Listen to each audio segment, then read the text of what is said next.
የጣሉ 3 ሰው ነው፣ ንጉሱ ገረመው። የእሳት ውስጥ የሚመላለሱት ግን 4 ሆነው ነው።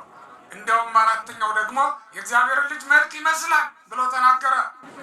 4ኛው መልአኩ ገብርኤል ነበር። ለካ እነዚህ ሰዎች ሲመላለሱ ነው ያለው ናቡከደነጾር።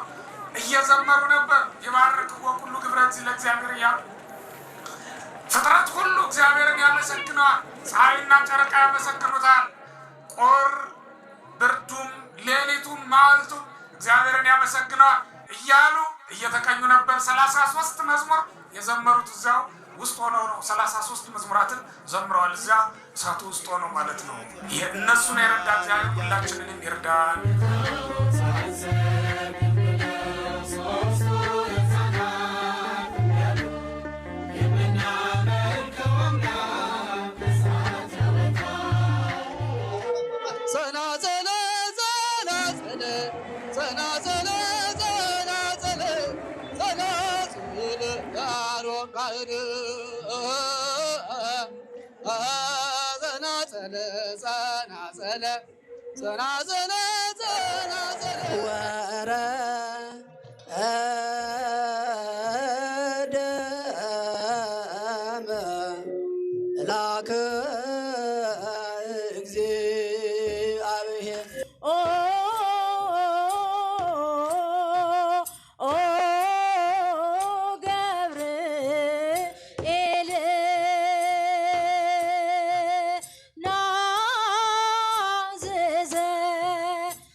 ገብርኤል ነው ከእሳት ያወጣ እነዚህን እንዲያወጣ የተላከውም እሱ ነው።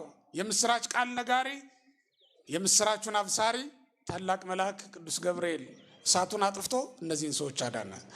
በእኛም መካከል ለዘላለም ሲወርድ የነበረውን የፍርድ እሳት ያንን ለማጥፋት ወይም ደግሞ ያ እንደጠፋ ሊነግረን የመጣውም ስሙ ገብርኤል የተባለው መልአክ ነው። በአናንያ በአዛርያ በሚሳኤል ችግር የተገኘው ቅዱስ ገብርኤል ዛሬም እንዲህ ተሰባስበን አማላጅነቱን አምነን የምንጠራው መልአክ እሳቱን አብርዶ የነገሩን እሳት፣ የጦርነቱን እሳት፣ የጥላቻውን እሳት አጥፍቶ በአንድነት በፍቅር በሰላም የምንኖርበትን ከአምላኩ ከፈጣሪው እንዲያማልደን የእግዚአብሔር ቅዱስ ፈቃዱ ይሁንልን። እግዚአብሔር ምልጃውን ይስማልን።